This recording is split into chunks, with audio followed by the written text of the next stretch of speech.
war. Who's calling us home and into the combat zone we roll. Buffalo combat zone. The war is ours to own. Bill's Mafia rise under crimson skies. Defeats disdain. Victory's glory in the Buffalo combat zone.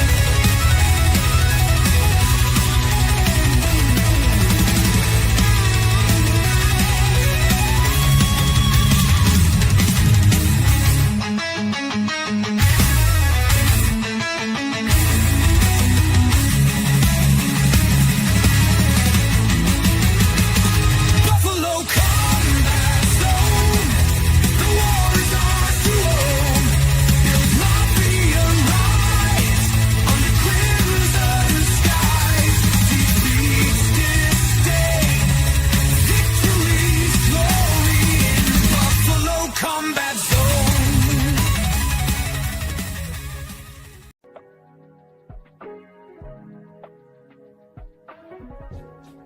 For the best Italian food in Western New York, Elliot Apollos, call 716-825-3675. The Lardon Construction Group. Fubo TV, the official streaming service of Do Champions. FanDuel, the official sportsbook of Do Champions. For all your summertime needs, beauty pools, as well as kayak pools. CX Chronicles, your total customer solutions focused manager. W.GG, the official energy drink of Do Champions. Hey, Sons of Erie, our artwork looks better on your walls.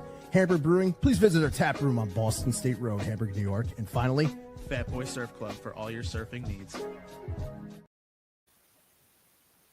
Welcome back to the Combat Zone on this miserable Monday.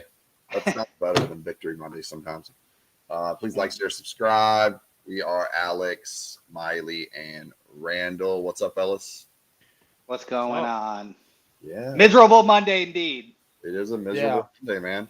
I got some thoughts.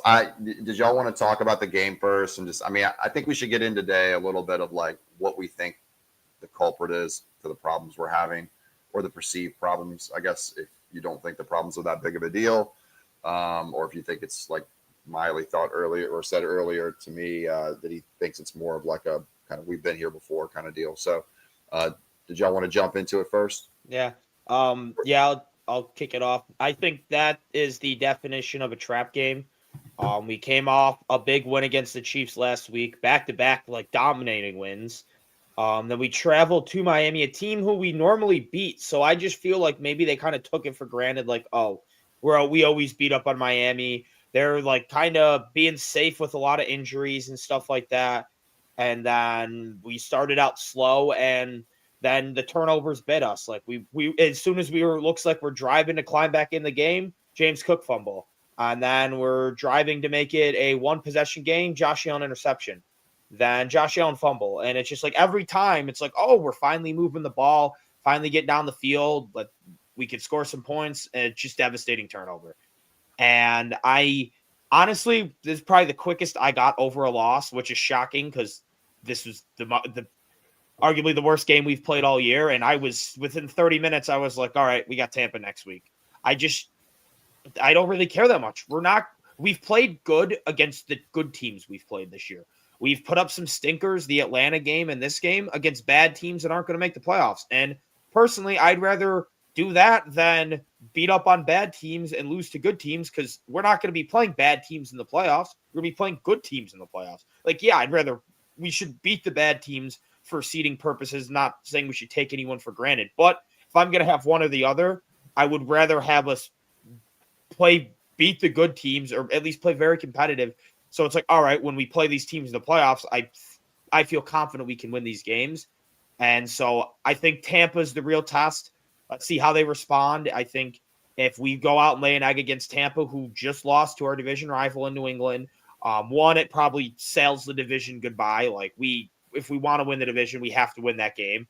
And two, I think it just shows, all right, these issues are bigger than I thought. I know a lot of people are already wanting to say the season's over and Beane's the worst person on planet Earth and Joe Brady's right behind him. And this sucks, that sucks. But it's like, we've been in worse situations.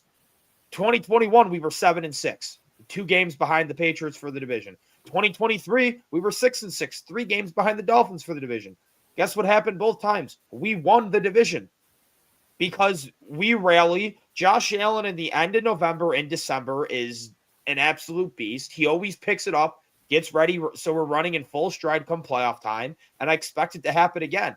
Yes, are there issues that should have been fixed at the deadline or should hopefully get worked on going forward that if they continue will probably be the reasons we lose? Yes, I'm not saying this team's perfect, but I hate the doom and gloom every time we lose, and it's just so frustrating. It's like we're not going to go 17-0. We're just it's never happened for a reason. No team's ever gone 17-0, and only one team's gone 16-0, and they lost in the Super Bowl. Like, bad losses happen. Teams lose games. But I trust we're going to bounce back.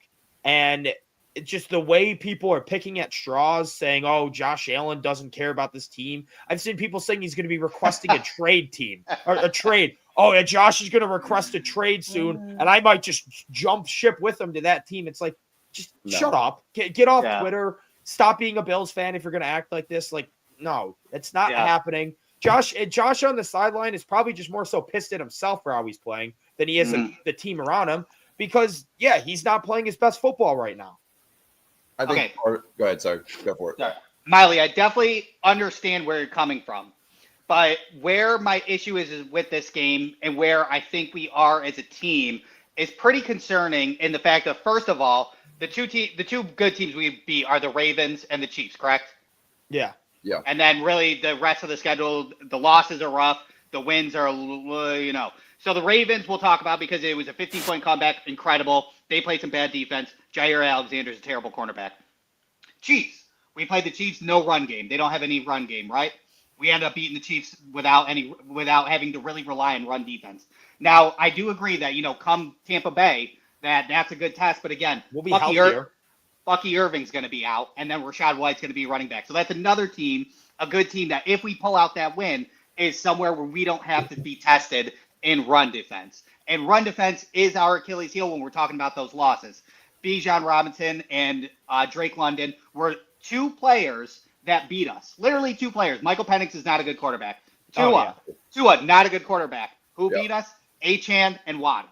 And that's an issue, is getting beat by 2 and then playing bad offense is not okay. And that's not indicative of a playoff or Super Bowl run. And what it comes down to it is I feel like wires are crossed when it comes down to the offense, and everybody's not on the same level as they need to be. Our offense is limited because our wide receivers are limited, no doubt. Our outsiders can't separate, and that's an issue. The only way to gain intermediate and deep passes is to be efficient in the short game to make safeties come in to open up the intermediate and deep. We did that against the Chiefs, and it was one of the most efficient games Josh Allen had. 23 for 26, had intermediate and deep throws that worked. For some reason, we got away from it in the Dolphins game, and we were inefficient in the short game and never even tried. And all the Dolphins had to do was disguise coverages, rush with 4, and then play zone, and we couldn't get anything out of it.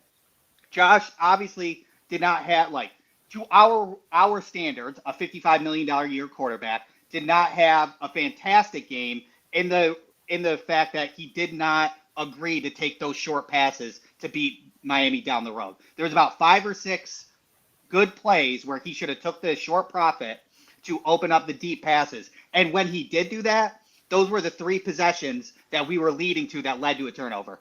When it came down to it, we were short pass, found Dalton Kincaid, moved down, and then James Cook fumbled. Josh Allen did that crazy 4th and 16 when it came down to it, and then we got it. Shakir short, tush push. It was a short give for that. Yeah. Went to a tush push, fumble. Stuff like that. When we got to the red zone, we were doing short profits leading to the red zone, which then turned into that interception. So the turnovers were what was brutal and where we could have beat Miami. But when I look at it as is Joe Brady in line with Josh Allen? Does Josh Allen want to do what Joe Brady wants to do? And are they in the same sync of how they can actually make this offense a well-oiled machine? Because our margin for error on offense is so razor thin, you kind of have to do exactly what needs to be done to make it work. And that sucks for Josh Allen. 100% that sucks for Josh Allen. You kind of have to script it and you have to get it done. Improv's not possible because our wide receivers are not good. But Josh Allen, you can tell Josh Allen on 2nd and 10s yesterday was like, I'm not going to go for the short profit. I want to get the first down. Let me see what I can do. And that's where my issue is going forward. Yeah. So I think the difference this year and other years is our passing offense. The ceiling for our passing offense is lower than it was 21 through 23. There's also there was some hope last year just based on the fact that we had Cooper step in. No hope's coming this time. Miko Hardman's in the building. I guess that's maybe gives you a little bit of hope. I don't know. I doubt it. But there's no reinforcements on the way to drag us out of this thing, right? So the question's going to be, and without Kincaid for probably at least 2 weeks, maybe 3, who knows? Are we going to be able to efficiently move the ball through the air? And especially what I see is a team that as soon as we get down by 7 points, 14 points, or two scores in general, it becomes a slog because then the running game kind of fades to a secondary option. As long as we can stay on schedule, we're fine. That's kind of how it feels.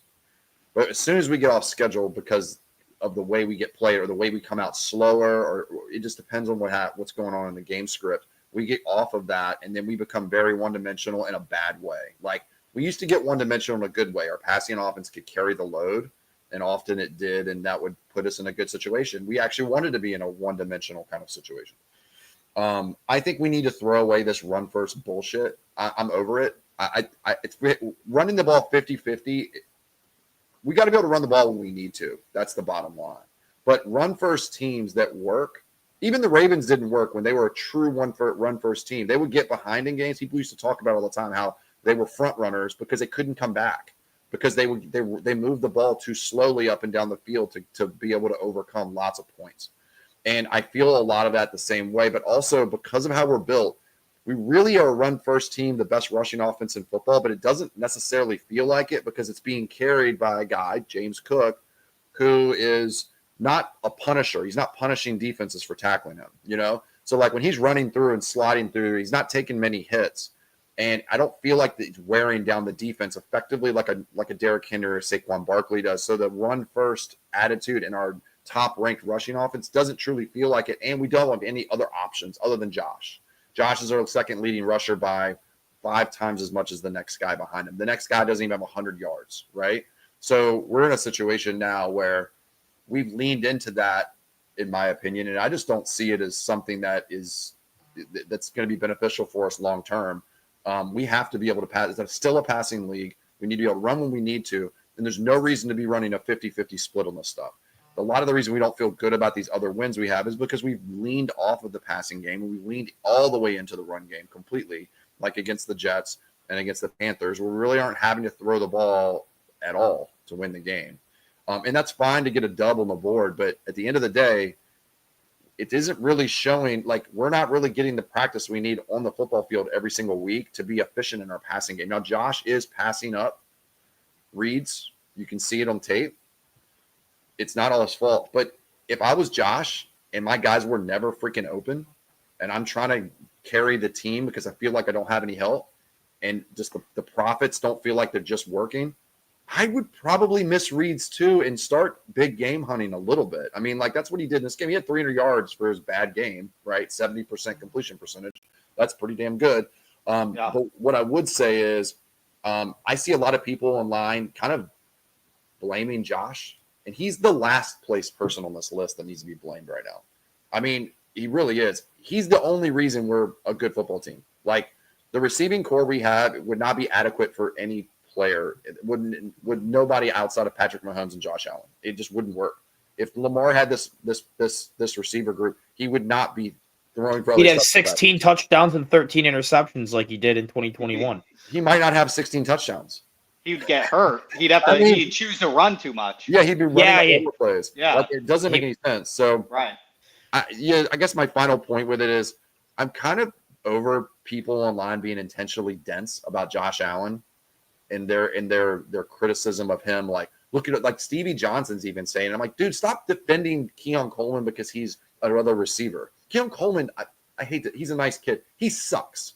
He had a great back shoulder fade catch in this game and scored a touchdown on it. But every other route he was running looked like ass. I mean, I didn't even know who that corner was. It was like their fifth corner. He's Yeah, their worst like- corner. That's the other fear. right. One of the Right, worst right. secondaries in the league's fifth string corner.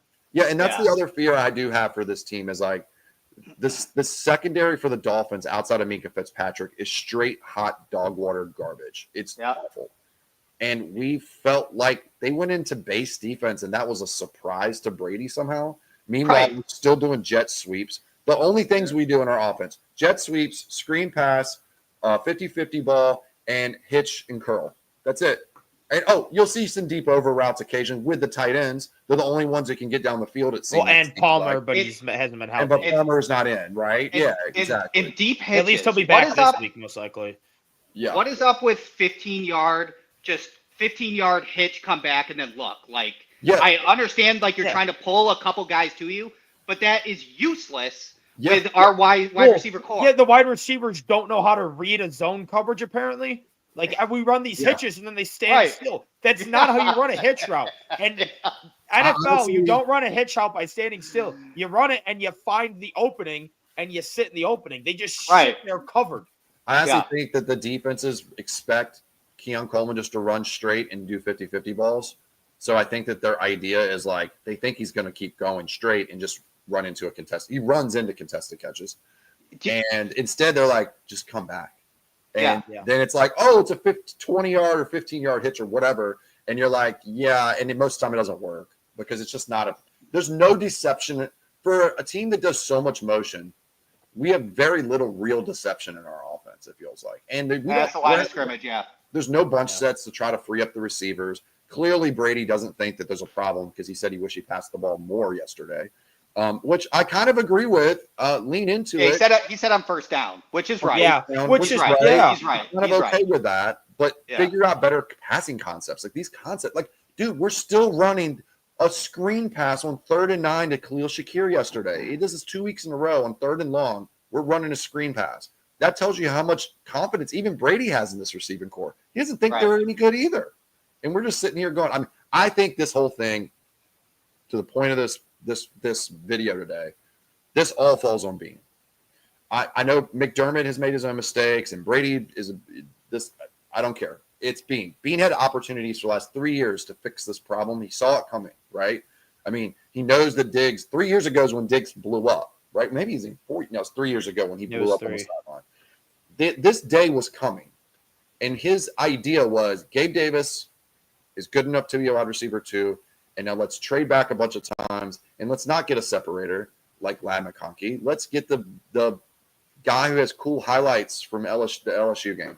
Like, that's what he is to me. Like, he was and had really very little statistical performance. He had poor metrics when he was in college. We looked at him and he's like, oh, doesn't separate, but he does these highlight reels look great, but everything else is trash, And he's just like, we can fix that. Somehow we were going to fix that. I don't know.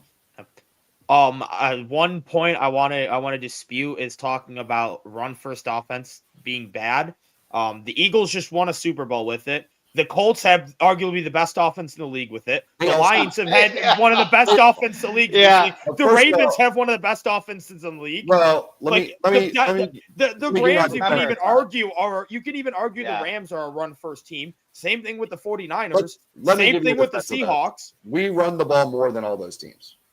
Yes, right now. I'm not saying And that you I think need it's to be marginal. two-dimensional and you have to be able We're to throw over the ball. 50 or like 50 point something. But Yeah, Yeah, here's the what I will Eagles say. won the Super Bowl running the ball more than And they they did also last had year. an elite defense and elite weapons on the outside. Yeah, that ran yeah, down we the need. field. You're We don't right. have We any of need that. better wide receivers. If It's we not had that that, we I'd be run cool it. with it. Yeah, I'd be cool not with that it. We had all that. we run it too We much. don't. It's we don't have good enough receivers. Yeah, but see, we have bad And- receivers. So you want to throw the ball more. No. And we have a top 2 quarterback in football. Why are we a run first team? That's wasting his talent. Well, it's to take the pressure mean, off of them. Lean Right. into I want be a good Josh running in as team. many. I want Josh out of as many 3rd and longs as possible. I want him in as many Sure, 3rd and stay ahead of shorts sticks. where Because 3rd and 4 or less, I trust Josh Dude. to get that at like 80 to 90% of the time. For sure. And if we can stay, and when Ken Dorsey and even Brian Dable is the offensive coordinator, I was clamoring for motion, for a solid rushing attack, for us to stay Sure. ahead of the sticks, I think to we take should have a pressure good off run game. Allen. And I'm so happy we finally have it. The issue is we just don't have receivers, so when we get in 3rd and long, we can't do anything. You're screwed, right? But here's my thing. Here's my thing about the run first stuff. Okay, the Ravens haven't won shit. They lose to us every time. Well, that's because Lamar's Remember, a choker. right. but they also they did not run the ball versus the Chiefs and ended up they went out of script. Right. They lost to the Chiefs that year. That was a Super Bowl run they could have had, and they stopped running the But ball. truly, Lamar is just not on the same. I don't think truly Lamar is on the same level as Pat. I or don't either. Josh either. So, well, here's my thing. Here's my thing. He just can't Saquon's out-pressure. great. The Eagles were a unique case study of how to do something with a very below, like an average to above average quarterback, right? Who can run himself. A lot of what they do is not just the run first aspect, is the fact that they can get every short yardage situation with that tush push. It's out. It's done. If they couldn't do that, I don't think they'd go nearly as far as they could. If you had that team, let's take Jared Goff, put him on the Eagles. I don't think they go any further than the Lions do because he can't execute that play. Well, I don't know about that. The issue with the Lions is their entire defense got injured last year. Well, yeah, and They had a practice squad defense out there. But we have to understand as well is that to be honest, Brandon Beane is a good GM, but he kind of emulates other good GMs. He definitely follows suit with what Kansas City does at times, and now he's following suit with what Howie Roseman does. And that's what he did in last draft, is he wanted to get our defensive line exactly like how Philadelphia does when it comes down to it. Welcome to the Cam Newton. No. I disagree. But when it comes down to it, it's Joe Brady and planning. Because if we did have the defensive line that Brandon Beane built, we would be operating at a much better pace, like what we did with the Chiefs, where we just sent people, and that worked rushing 4. And we looked like a dynamite offense because then we could run the ball, establish that, and then our passing worked because they had to honor the pass. So I do think that we do run the ball a little more. What's run first to you guys? What would you qualify that as? Maybe we're talking about different things. Define our terms. Having a dominant rushing attack. Making defenses, having such a good enough run game where defenses have to honor it every play. Sure. No, I don't call that run first, though. That's just having a good running game. I think a good running game is important. We had one. Thurman Thomas, we weren't a run first team in the Kelly era, but Thurman Thomas was the best all around running back in the NFL. Yeah. Or best I should say. But Multi-purpose. Multi-purpose. Bear's not a good receiver. That's why I say that. I still feel like the way we played against the Dolphins is more indicative. Like, to me, I'm looking at Joe Brady. And Joe Brady kind of annoys me when it comes down to it. Like when he was talking about the running first, and then like the 4th and 1, like when he was in the presser, he was like, well, they got the timeout and we were going to run the ball. But then we're like, maybe we could get a look outside. You have Josh Allen, Reggie Gilliam that's sitting there. Just run the ball. Like, why did you double think it? Do it again, sort of thing. But when it comes down to it doesn't make any sense. Go ahead. We should just be the Eagles when it comes to tush push. Every 3rd or 4th and 1, tush push every single. Just don't go to the left every time. Yeah, exactly. Try going to the right sometimes. Well, also, I think you need to be a run first team, like a true one. Even the Colts throw the ball. They got better receivers than we do by far. Yeah. But, for sure. What I would say is the Colts have the type of running back you can have being a run first team. He's a guy who punishes people when he hits them. When he hits the hole. But I don't think that's indicative of wearing down defenses. Because like James Cook and his elusiveness, James Cook, like you're talking about like physical, tires him out because now you're chasing that sideline and running and cardio, wearing out that cardio till the 3rd and 4th. So I just think it's a different wear and tear. But when it comes to he's the only one we got too. Right. Like it's Josh and him. That can stay healthy. Yeah, we just got to get Ray or just give me Ty. I don't care if it's Ray. Ty's been playing a little bit better these last years. He's been good. He is good. Joe Brady didn't have a good game, but one thing I really liked, they did it in the Chiefs game, was that Ty Johnson where he's not split fully out wide. He's like backfield level, but in between, and they run that screen to him. They did it in the Chiefs game. It worked. They did it in the Dolphins game. It worked. I'd like to see them with James Cook do that. The Falcons use Bijan there all the time. And if you have James Cook out there, defense just have to worry about him, and you can kind of use him as like a decoy to open up other things. The Falcons do it with Bijan. They rarely give it to him there, but just you have to respect Bijan. The I also first drive, they gave James Cook a wheel, right? Then the first drive, Buffalo, it was Yeah. James Cook. Yeah, he Yeah. gave him a wheel. 8 yards. Didn't see it past that. I honestly think too, like, I love James Cook. I think he's been great. I'm so glad we signed him because we would be really royally screwed right now. I was wrong. I was wrong about that for sure. Because I was just like, whatever, let him play his contract. I'd hate to see him playing on a no contract right now. I hate when guys are risking their careers really on an end of a contract when they could have been signed, when they played well enough to get a contract. Yeah. But I also don't love paying running back. So, but I'm so glad we signed him. But at the same time, I'm like, I see guys like Bijan. I don't think he's in that tier, Yeah. because it's But too he's like easy. a tier below. As long as teams Like a focus on tiny him, tier. yeah. But when teams focus on him, I do feel like they're able to take that away from us, and that could be scheme in some ways, and that could be a power element to his game that he doesn't have when he can't squeak through those holes, and use his body the same way these other guys can. You know what I mean? Because he really is. He's like probably the second or third smallest running back in the league in terms of weight. So I do wonder.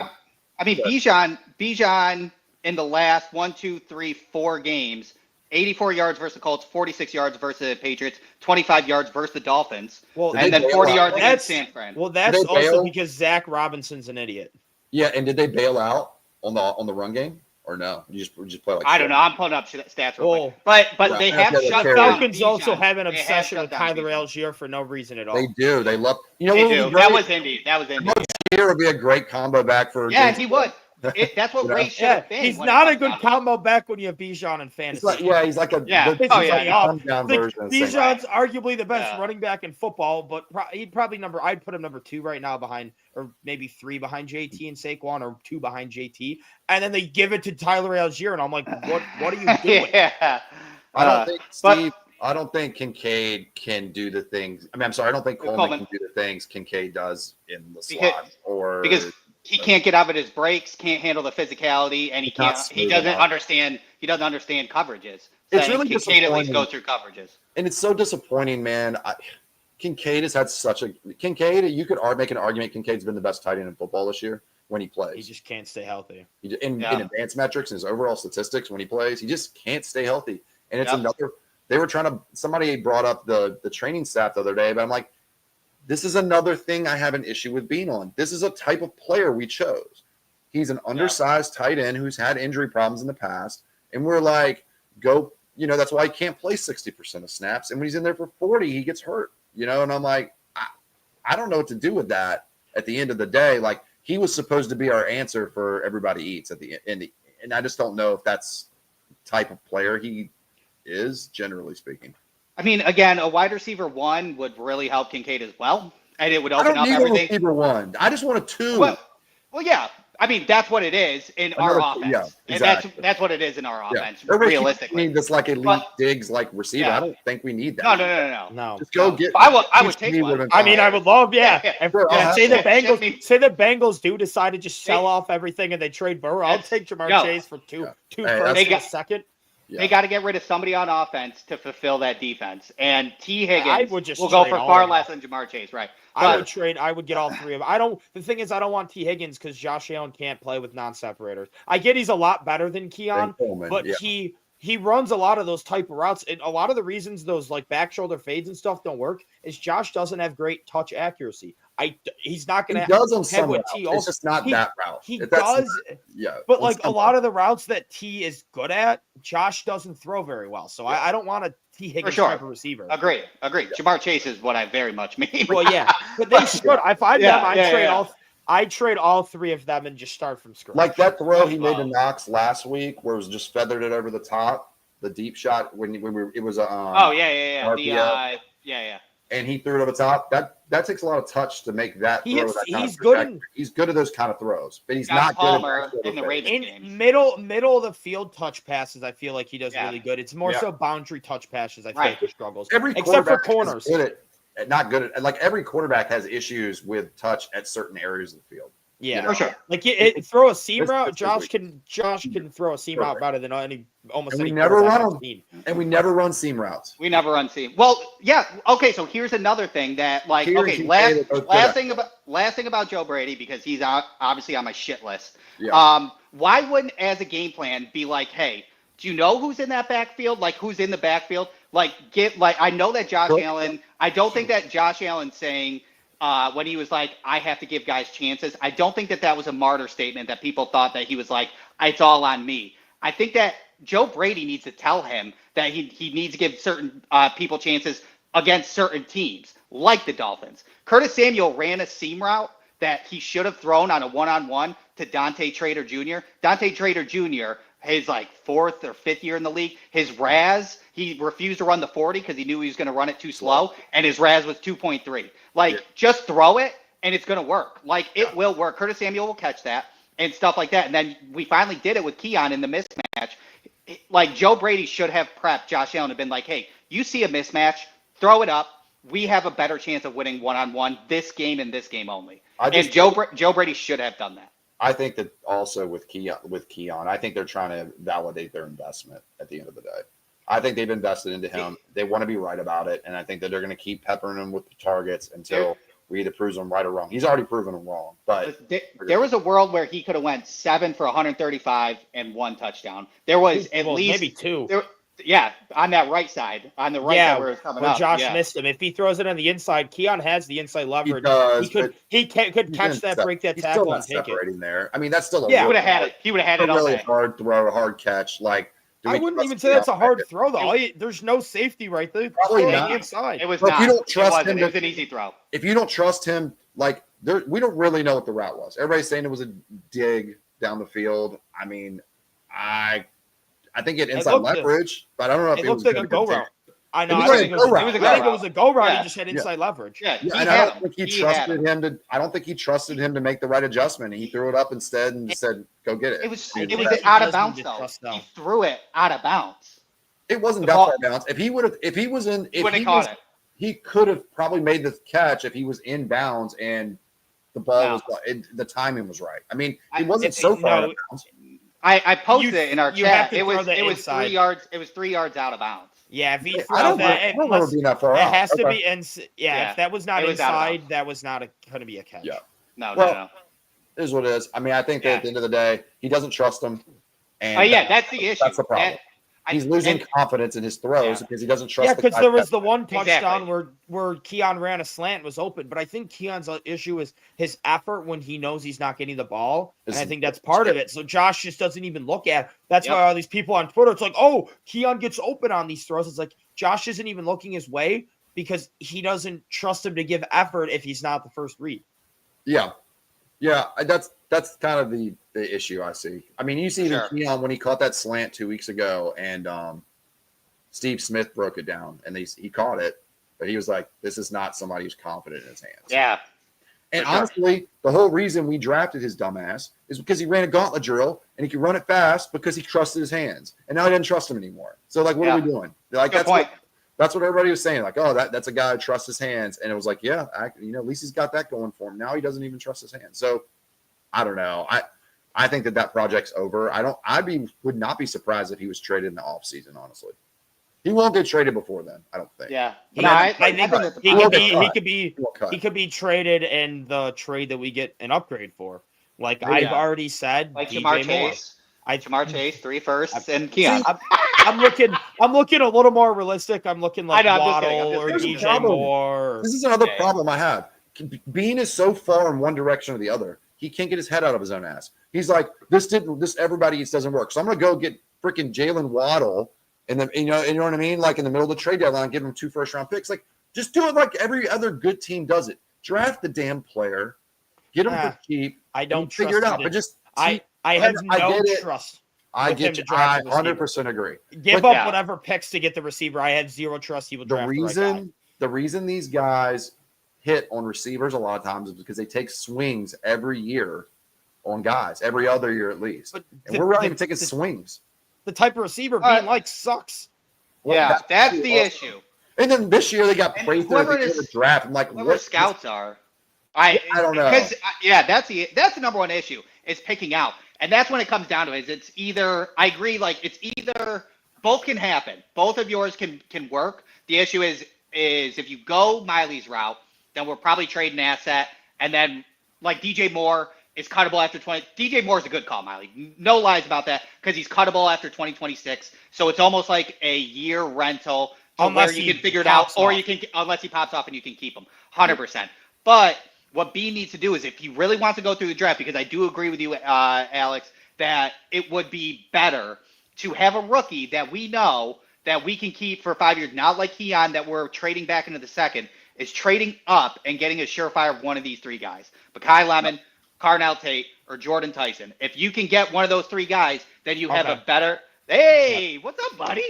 Then you can get a better shot. You can get a better shot at making it surefire because Jordan Tyson, natural separator. Carnell Tate, field stretching separator. George Pickens-esque without the crazy brain.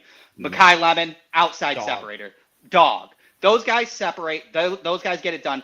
You can't sit there at 27 like how we've done so many times. Oh, JSN was available at 20, but nobody was willing to trade. Rats. Yeah. Like all that I'll stuff. Like give you- on a I'll give you consistent that. basis. Like stop doing that. Either make a shot at it and don't. do it. Go all home or do your route, Miley. Trade them and get something that you believe in. If we trade up for one of those three guys, yes, I'd rather do that. Unless we could somehow land Jamar Chase. Like, that's pipe dream not going to happen. Obviously, it's not going to happen. But, like, pipe dream that happens. If not, I agree. Trade up for one of those three guys. But I would much rather trade for a receiver than sit at whatever our first-round pick is and take a guy there. Because I don't trust Bean to get – because after the top three, it's kind of muddied, and I don't trust Bean to get the right guy out of that group. So I'd much rather just go and get DJ Moore or Jalen Waddle or something like that. And I'd say, like, too, like, this is a good transition to the Waddle conversation. What the rumor came out before the game the other day, right? See, one of two things is going on here, right? He either wants us to believe that he missed out on it because the price was too high, right? Or this could be a completely fabricated story and got leaked somehow in order to take some heat off in some way. See, I think it makes him look awful. Wouldn't I the think Tom interim Pelissero is a decent source. For I sure. just don't. I just don't. Go ahead. Sorry, I just don't think it was.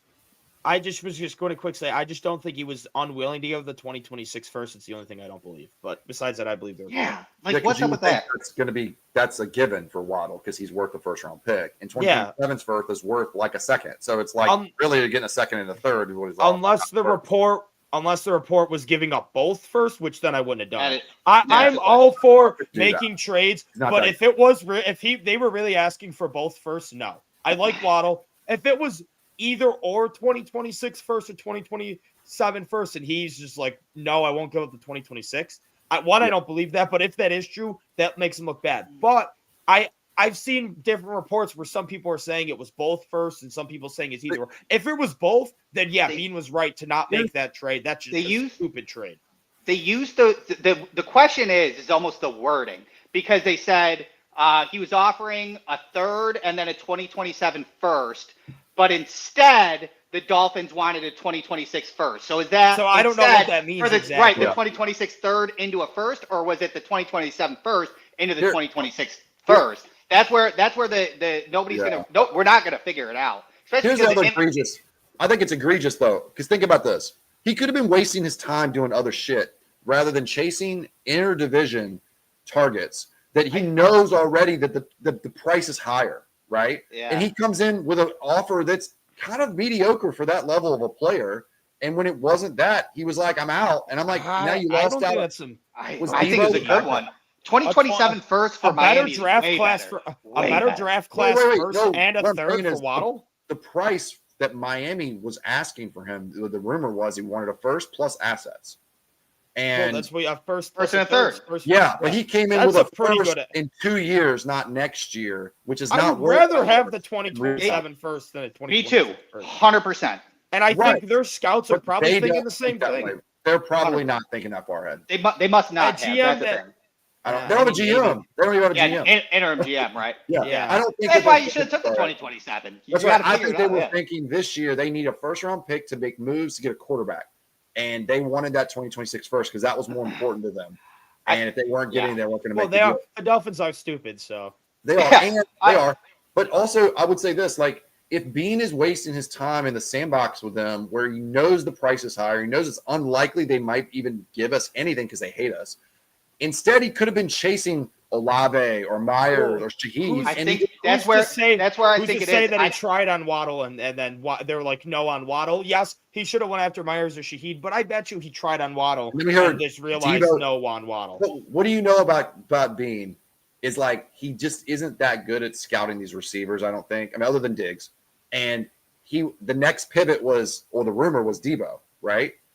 That I think sounds that was like Bean. a hail. I think that was a That hail sounds like mary. Bean. Yeah, I think that was a Hail Mary because he was inquiring about Vaughn, which is another story. We'll start with that. But I think he did want a cheap defensive lineman to fill that role as well. And then Debo was in there, and then he was working on it. Debo would have been so bad. I agree with Miley. I think that he looked at Shaheed. First of all, Shaheed wanted to go to Seattle with the coaching. Yeah. So that's unfortunate. Myers, I wonder what they thought about Myers, and if it was a short-term rental for a fourth. I agree that Bean, with what we need, is okay to pass on it if he wasn't willing to extend Myers, and Myers wanted to trade because he wanted an extension.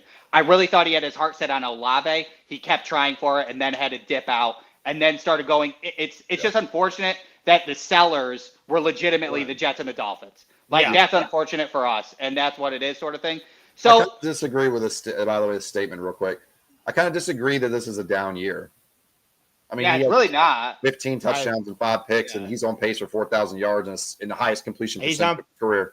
And to hit 40 touchdowns again. But that's how good Josh Allen is those numbers are considered a down year for him. Yeah. I do think I know. I think he's on pace for 40, right? I have the least hope.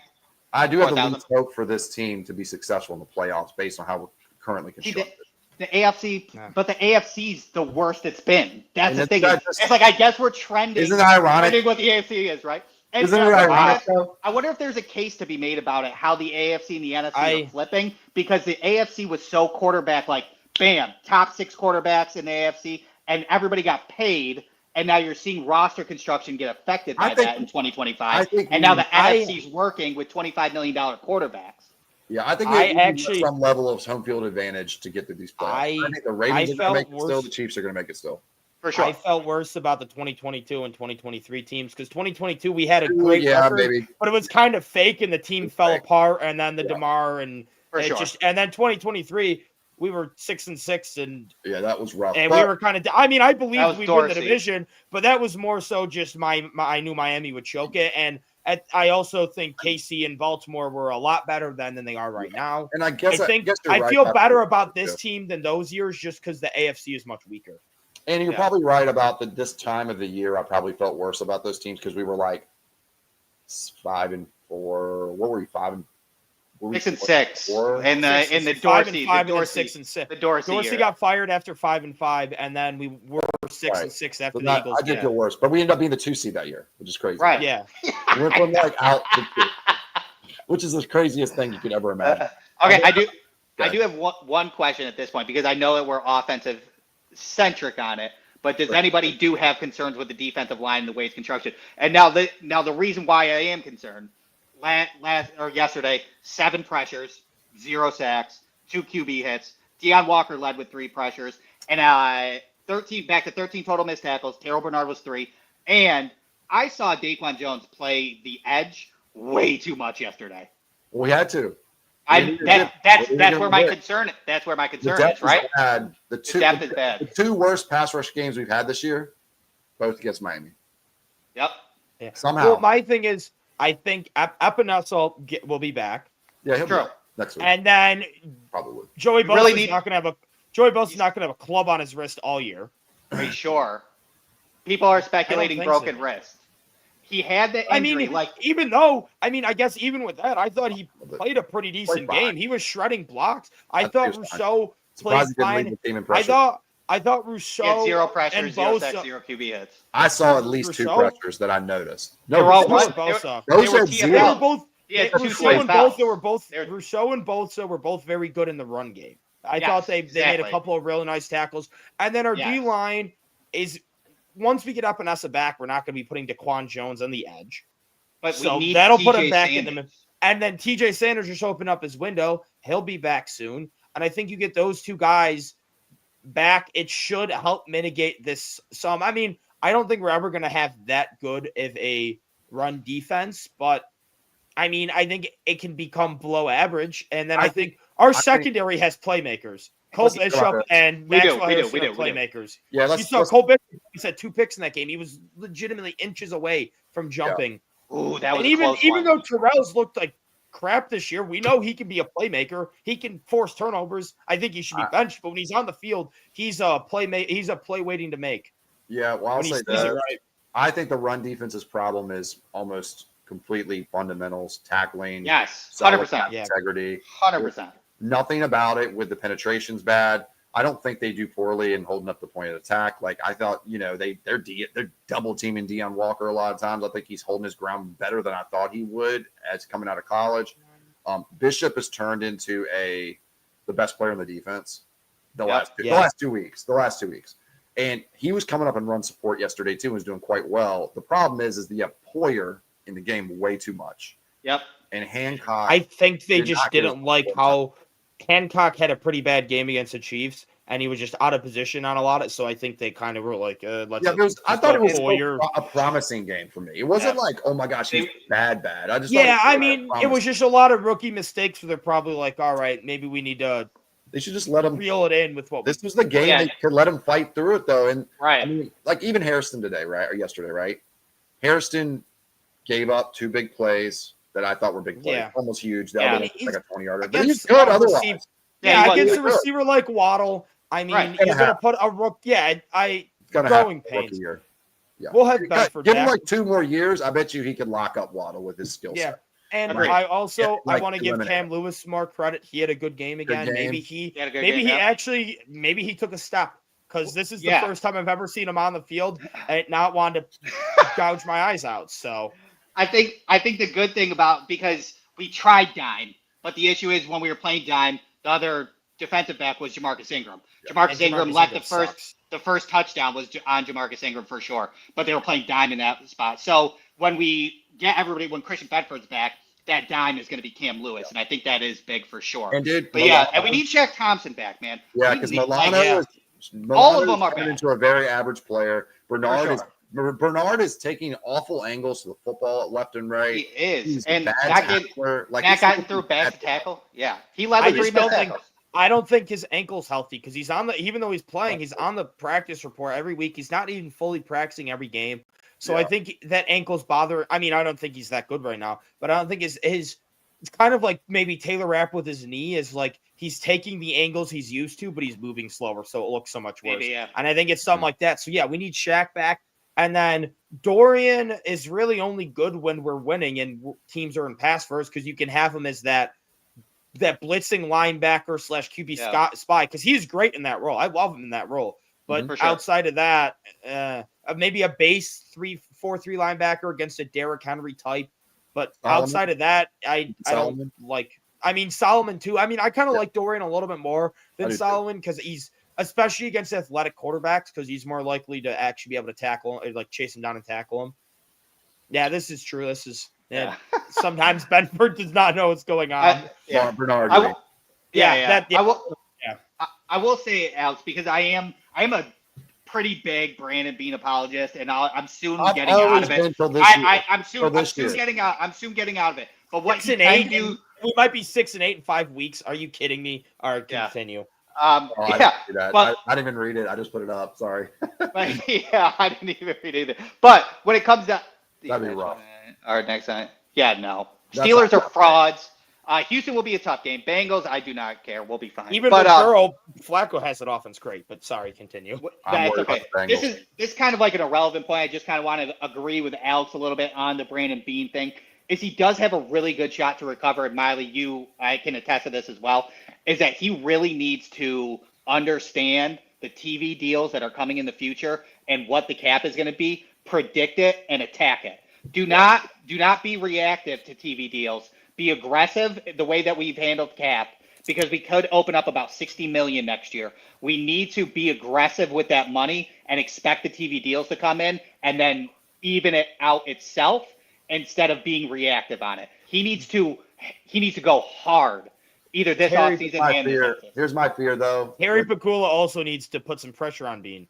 Yeah, I think so he too. will. That's a big part of it. Is Pagula pushing more. because I think he's let them he stepped back and let them be the leaders of this. And I think So he can put all of his attention on the Sabres and be even more incompetent. We don't really want Pegula involved anyway. But what I will say is my main fear is that Beam will get aggressive but desperate. And he'll go, and this is going to sound crazy to some of you, but he'll go and sign a huge deal to a guy like Mike Evans in the offseason, who's 33 years old. And Trey Hendrickson. Yeah, like this, like older players again, and throwing a ton of money at players that don't stay healthy all the time. Like Evans is hurt right now; he's not going to play for next week against us. I don't know. He might not. I don't think he'll be there for the year. Hendrickson's more reasonable than Evans, in my opinion, because Hendrickson and DNs can play for longer. I can see it with Hendrickson because they went guys with aggressive hips, getting though. Hendrickson. Huh? Yeah. They went aggressive getting Hendrickson last year in the offseason. Yeah, I'm okay with that more than like a Mike Evans. I worry he's going to get desperate at a receiver and get the wrong Mike guy. Evans just kind of makes sense because he's kind of like Keon. Please don't do Mike Evans. The risk is too much. He separates way better than Keon does. But Yeah, but it's that type of receiver though. He needs a guy to be big and tall. I'm like, dude, like he's like Right, 1994, basketball. antiquated with what he thinks is good receivers. I mean, like Gabe Davis. I really do think Your favorite receiver ever, Gabe Davis. Yeah, think about this. I think the reason he didn't chase some of these mid-tier guys like Rashid Shaheed, as They much actually as believe in him. maybe the Seahawks were the reason, but also I think he didn't chase him hard, and either the thing with Myers either is because I think he thinks Gabe Davis is on the same tier as those guys. I also am kind of interested to see how B. Colby crazy. used for deep routes. Do you not? You do think I'm crazy? Or you don't? I don't think you're crazy. Yeah, I do think that they that's think what I that feel like. I think it's like even if it is, it's like this, right? Like a minuscule difference. So he's like, why would I do a fourth and a fifth when we got Gabe on the practice squad? Yeah, so I gotta go chase Jamar Chase and Jalen Waddle. Clearly, it's like, dude, what? We do got to chase Jamar Chase. Yes, if you're gonna be desperate, that's the player you're desperate for. I'm going to tell you right now, we're going to see a tweet tomorrow from like MLF football that's going to be like rumor. Jamar Chase to Buffalo, and it's because we've said it like 10 times today. For Randall, we'll start labeling all. For new champions, yeah. Well, yeah, Duke Champions Draft Network, and what is the one you write for? He'll label us Our like, team FBS, yeah. Yeah, like you work from like Mike Florio or something. That's my main fear is like walking into a situation where we do get very desperate. The one thing I feel great about now is that finally he's seems to have woken up to the logic of the situation. Yes. The three of us, I don't know how you felt as much, Miley, but I know with me and Randall to a lesser extent, was in the offseason was, yes, we scored 30 points a game, but we had to play almost mistake-free football. In fact, the most mistake-free football in the history of the NFL for a whole season with sacks, interceptions, and fumbles. And that's not sustainable over time. And we can clearly see the flaws in this. Even though we're scoring 30 a game, there was clearly something missing when we really needed to have it, And we were told that we did no ball. Yeah. And that we don't need that. Last year's success, for some reason, made our Buffalo's coaches think our floor is here when it was truly there. And that success really stymied his roster building in the offseason. That was the ceiling of that team, of that weapon. Defensively, right? he was aggressive defensively. It's not his fault that we can't get healthy for the life of us. We were just getting. I will give him some slack defensively for some of the defensive issues because of all of the injuries. Yeah. I will give him slack there because Hoyt looked like a great signing. Shaq Thompson looked like a great signing. Daquan hasn't stayed healthy. TJ Sanders hasn't stayed healthy. Landon Jackson finally plays and gets injured in his first game actually playing. Benford's missed a game and has been battling a groin all year. Yeah. Tehran's now missed a couple of games. Taylor Rapp injures his knee and then becomes awful. Like, these are things you can't really expect in the offseason. I will say, though, I will give him some slack there. The two spots, though, Miley, that I think that we can't give him slack on is having a good, solid backup plan that's better than Trey White at corner, and then also a really good backup plan at safety. I think that he got lucky where Bishop has finally kind of felt like he's taking a step, and Rapp getting hurt has benefited him a little bit because Rapp was just got awful when he was out there. I know he's been hurt. Dorian looked like he was taking the snaps from Trey White, though. He was becoming that backup, and then he hurt his neck. So A 6th-round I pick, think- though, that's the answer. That's the backup plan. Like No. that's a little You look dicey. good. Hey, You look hey, good. it worked with You look good. Bedford. We didn't know It that. worked with Benford. It worked That's with true. Deron Johnson. He has been good drafting DBs. And Yeah, but I'm talking day about 3. more like just getting someone you know can step in and play. And you didn't know if Strong could or not because he's a 6th-round pick. Banking on that's silly, I think, to say a 6th-round pick is definitely going to be the next great backup plan. And then Max Harrison's a great backup plan, but that's the primary plan. You know what I Right. mean? Like Trey is truly the backup. And then when he got hurt, like I felt like our secondary couldn't cover anything. Now Max has really, I think, elevated it because he's a little scarier out there. When teams throw at him, I think they double check what they're doing before they can. If I could add to Bean, because we do have to give him a microscope because he is trying to be that top 5 GM, is predicting extensions. I think like the Taron Johnson extension was probably not a good idea. I know he's a great nickel, but in his early years of the extension, he's not showing that he is. Terrell Bernard, same situation in early extension.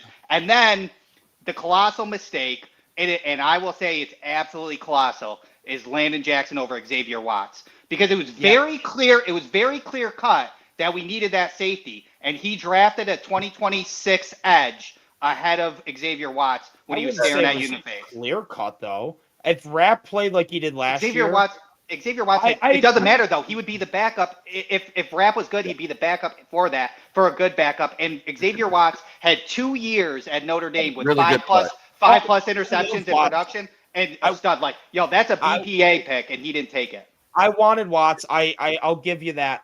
But I wouldn't say it was an absolute need for safety because Rapp played very good last year. I thought he was almost Pro Bowl level, and you wanted Bishop to take the step, and then those are your 2 safeties. Then Rapp hurts his knee in preseason and then was absolutely god-awful terrible. You're right. He probably should have not relied. Eric Forrest was the 3rd guy that was the backup plan there. Yeah, and then he ended up being awful. He's being awful, but he had one good year in Washington. I could see how he probably could see that. I liked the signing initially. Yeah, me too. He has not panned out. I wanted Watts, but I wouldn't say it's colossal just because if we had last year Taylor Rapp, it would have been fine. I don't regret that we did not pay Edmonds at all. $18 million for him would have been a terrible contract. He's still not very good right now. Yeah, he's an average best linebacker. year. He's an average linebacker that makes big plays. That was how he was in Buffalo. He made big splash plays because of athleticism, and then all the other plays he was just kind of mid. He's probably better than Terrell Bernard right now. I thought he was the reverse. I think now he's flipped. In Buffalo, he didn't make a lot of big plays, but he was really consistent. But he wasn't. I felt the complete opposite. Because now he isn't good, but he's making splash plays. I felt he would make like 2 or 3 splash plays a game, and then he would be 10 yards out of position every other play. Buffalo. I mean, I hated Edmonds. I didn't like his rookie year. His rookie year inflated his ability because I think he led with like 120 something tackles sort of thing in his rookie year. He would make a bunch of tackles 10 yards down the field. Yeah, right. Then it shadowed itself out past that. He's kind of freaky athletically, so that was like worth investing in. Landon's different. Landon's also super raw, and that was my issue with him. We took him. I sold myself onto the pick, but I was never super high on him, and I just didn't see like even when he's ready to roll. I mean, what's his ceiling? AJ Epinesa. Yeah, it is. I mean, but that's what pick is fine value. Right. That's what their game plan was because AJ and Bosa were out of contract after this year. So that was the replacement there. But that's why I would have took Xavier Watts because Rapp would have been gone in 2026 too. So you're almost looking at the same situation with the edge and safety. But Watts could have helped us this year. Exactly. That's where I value Watts better. I think it was a mistake, but I don't think it was that big. I think it got magnified because Rapp ended up being way worse than everyone expected. What do you think's a bigger mistake? I'm saying if Rapp passing on that. Okay, what do you think that Miley answer me this? What's the bigger mistake? Landon for Watts, Keon and Ladd, or Keon and Worthy? Lad. I'm not even mad about trading. We wouldn't even talk about receivers. We have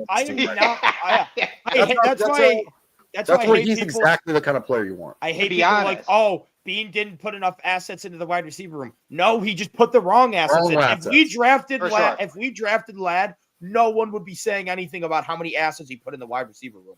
Also, I don't care about giving I never cared about at the time, and I still don't care now that we gave Xavier Worthy to KC because he is just not that good. Yeah, he's 100%. a little bit better than Keon, but not much. 100%. You get some speed next to Xavier Worthy to cover him, and he's nothing. That's why Max was able to lock him up very easily.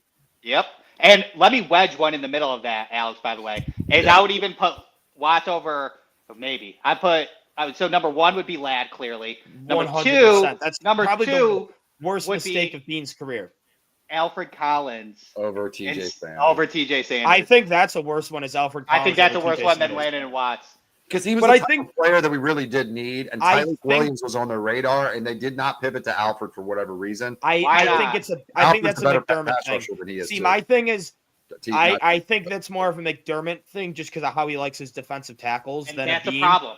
That's Yes. a problem. Oh, I agree. That's why I've never been a Small huge D fan of tackles and McDermott small because linebackers. McDermott, hates Size. defensive tackles that are big. It doesn't, and then we continue to have bad run Nah. defenses, and then we continue Huge to try. defensive It's ends, the though. definition of insanity. You're trying the same thing over and over again and hoping it works out. And huge D. And then long arms funny and enough, back. though, the one D tackle that was big that we took, I hated because I was clamoring for a big boy. Then we take Dean Walker. My friend's like, "Oh, they finally took a big one." I'm like, "I need one but him because he can't hold doubles." But then he ended up being really good. He's been really good, I was wrong on that one, thankfully. But in Yeah, college, but- in your defense, and I think we all kind of felt he was not didn't doing think- that. He was not 20 doing that in college. No, 2023, he was lining up on, like, his year, he's playing like on the 2023 edge. Kentucky. He was on the edge.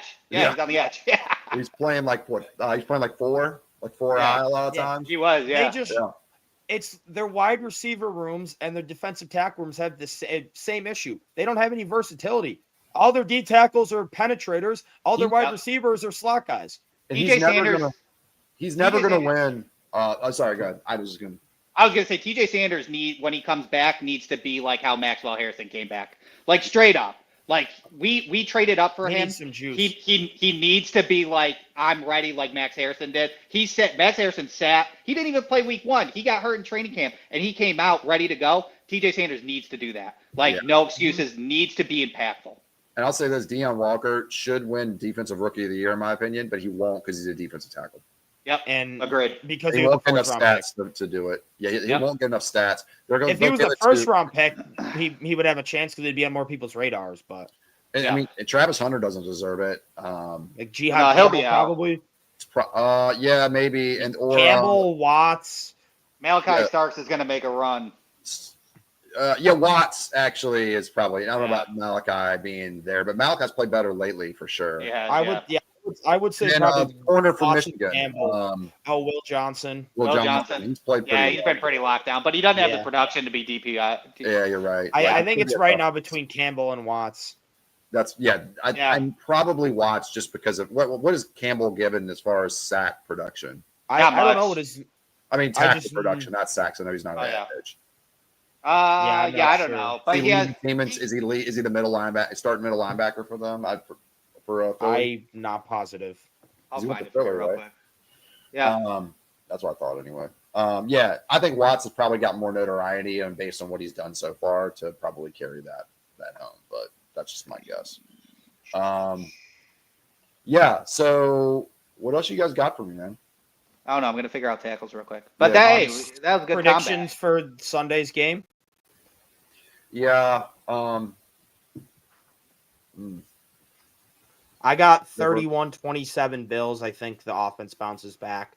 I think the defense gets gashed some, but makes some plays. I think Max or Bishop will be able to force a Baker Mayfield pick because the last couple weeks he's kind of cooled off his hot start. And outside of Igbuka, their wide receiving core is kind of rough.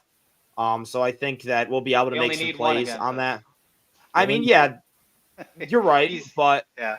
well, I think Benford will be back. I think Teron will be back. So Igbuka's not like a speed Palmer, guy, think? so I think it matches up. Yeah, I think Palmer will be back. I mean, he's been limited 5 practices in a row now. I think he probably Benford starts can limited on handle Wednesday. Benford. It probably goes like limited. And I think he practices in full on Friday and plays. I mean, I don't. There might be some injuries I don't know about, but I feel like the only guys we're going to be missing for this game are. I don't think TJ will be back. Epinesa maybe, and then no Landon Jackson. They already said. I think we might have and Shaq. He might be out for the year. He might be out for the year. Yeah, so I think banged up Bill said he might be able to come back, but yeah, I would. Why bring think- him back when we start getting more healthy? Is it a I meniscus still don't know thing? about Shaq. I Yeah. think Shaq probably misses another game. I think TJ will be out, and then so it's really the only question mark for me is Epinesa. I feel pretty confident everyone else will play. I hope Because Epinesa plays. Benford got back to limited on Friday after missing Thursday, so it looks like it wasn't too bad of a re-injury for the You For Grizzlies. think sure. you think Palmer plays? Yeah, That's Yes, my concern. I think he goes. I think his practices goes limited, full on Friday, and then plays. yeah. Jihad has 36 tackles, and the leader in Philly is Zach Bond with 50. Close. Well, Yeah. Zach Bond's also an elite linebacker, so Yeah, he's Yeah. elite. My concern is that we can't muster up enough offense with this passing game this week, and it just scares shit out of me. I think with Palmer back, it'll I help. know, but he's not going to be fully. I mean, he might be playing, but he's not going to be 100%. I think McCole Hardman could get a call up this week. He could. Yeah, I mean yeah. that could. Just to see it, see what Yeah. it looks like. Yeah, just send him. I also- just send him. Let him Just send return him. kicks and go I deep. also think we're a lot better at home. We're a lot That's better where- at home. that's And where I am. two, it's also supposed to be cold and rainy, which kind of works in our favor. If both teams have to run the ball, I like our chances. For sure. What's I his- think It's supposed to be like 45 and raining on Sunday. Bucky Irving Yeah. is trending not play. I do think that the home field advantage, and I do think that McDermott for a second is a little heated and a little nervous, and I think he needs to pull out this win for him, to be honest with you, because this will be the first time that we do back-to-back losses in 1 year. I think that he needs to show, because there's a conversation. I know the Buffalo conversation is if Bean goes, McDermott goes. If McDermott goes, Bean goes. There is a world where Bean stays and McDermott goes. The Giants just I know it's not a bad move because Joe Shane is bad, but Dable's fired. Shane stays. There's a world where Bean stays and McDermott goes. He's had a couple good drafts in a row. He has. 2024's looked Yeah. really good, and this year with his looked really good too. So I mean, I do understand why they're keeping him. He's kind of redeemed himself a little bit. It's just he had such a bad free agency in 2024 with For sure. letting Yeah. the guys know that he did. But I think he's at least drafted well lately. You know what they Also, rank in blitzing? Dable back to Buffalo. Bring know him what in the as the pass game coordinator. He can worry about the pass game and Josh Allen and keep Joe Brady on for the run game. And Yeah, I think it's sad to that'd be say. a pretty good duo. That's sad to say because I don't like Dayball either, but Brady's. I think Dable's pretty good with wide receivers in a passing game. Him We and also Josh have obviously Steph he obviously Diggs, trusts Steph. Josh. prime Steph Diggs though is why that was. But he also in 2019 Yeah. got career years out of Cole Beasley and John Brown too. John Brown, and I think that Allen was already starting to ascend at that point. I think our weapons Yeah. were lacking then as well. It just we had tertiary and secondary type weapons. We didn't have. It was also, I think, not as many people talked about the wide receiver core being rough because Josh Allen just It was wasn't just- as good. no one could. Yeah, no one cared as much because we didn't know if he was gonna be good or not. That makes a lot of sense. Exactly. Yeah, But Good. I mean, Josh obviously trusts what Dable has to tell him. They have a very close relationship, or they I don't did at think least. McDermott likes And him. Yeah, no. It's possible. I think Dable would have interest in coming back though, working with I think Josh, he might. and also he's being from around here. I think he might. I don't know if McDermott actually likes him. That's my only. I mean, my thing is with McDermott is he might not like him very much, but he might also look at this and be pissed off at Joe Brady and be like, I want to pass the ball. Like he's been very frustrated in this passing attack lately, and he's been visibly showing it. So he might be like, I don't care that I don't like Dable that much. We need to do something. The trade deadline already passed. Let's bring him in, at least on some type of role where his voice is in the building. If Bucky Irving doesn't play, I'm definitely leaning towards winning. Yeah. This game. Handle it. Alex, did you ask about Tampa Bay's blitz rate? Percentage. Yeah. Hey, they blitz at a 33%, so just 1 in 3 is a blitz rate. They average roughly 18 pressures a game, and they average a little under 3 sacks a game. They have a decent pass rush, but their secondary is not great. I mean, Jacob Yeah. Parrish is good as a rookie, but like Zion McCollum's still one of their starters. Their linebackers aren't very good. I think this is kind of similar-ish to the Chiefs' defense, and I think Joe Brady will get back to calling how he did in the Chiefs game. Just a lot of short stuff and a lot of the run game, especially with it being Their run defense is really rainy. good.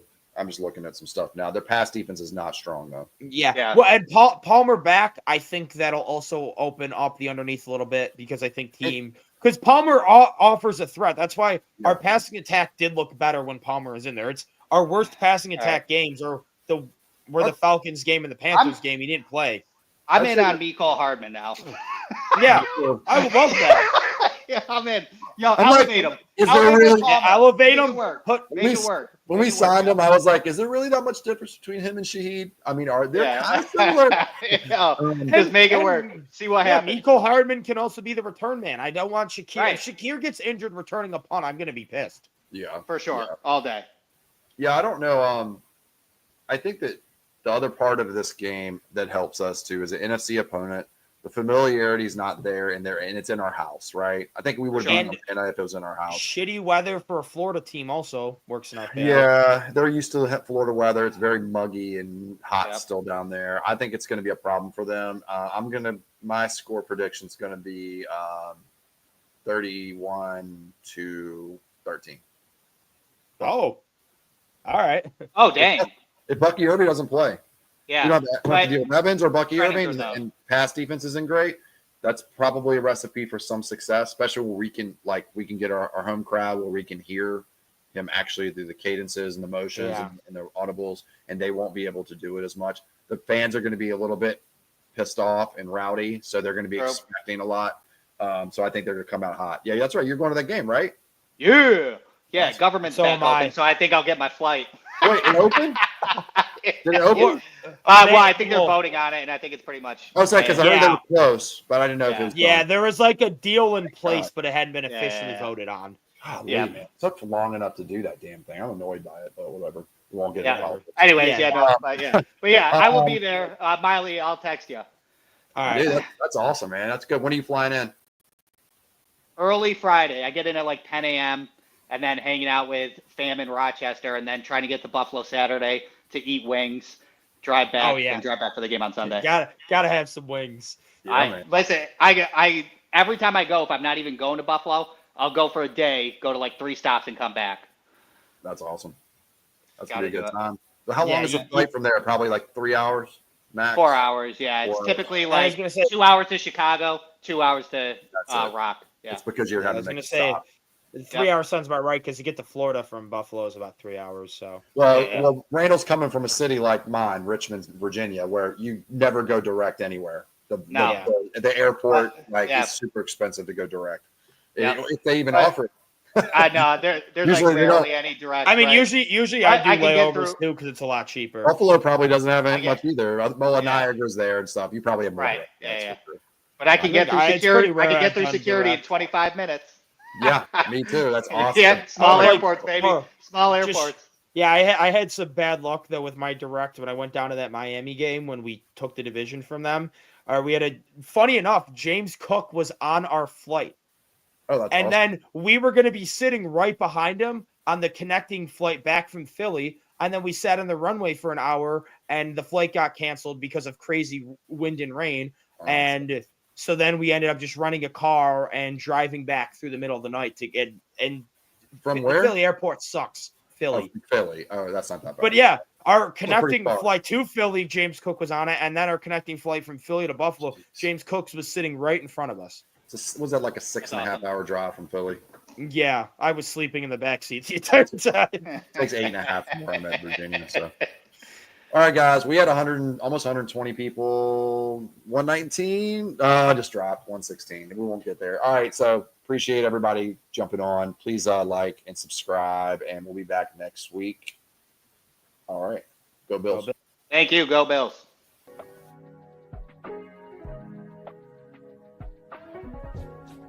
For the best Italian food in Western New York, Elliot Apollos, call 716-825-3675. The Lardon Construction Group. Fubo TV, the official streaming service of Do Champions. FanDuel, the official sportsbook of Dew Champions. For all your summertime needs, beauty pools, as well as kayak pools. CX Chronicles, your total customer solutions focused manager. W.GG, the official energy drink of Dew Champions. Hey, Sons of Erie, our artwork looks better on your walls. Hamburg Brewing, please visit our tap room on Boston State Road, Hamburg, New York. And finally, Fat Boy Surf Club for all your surfing needs.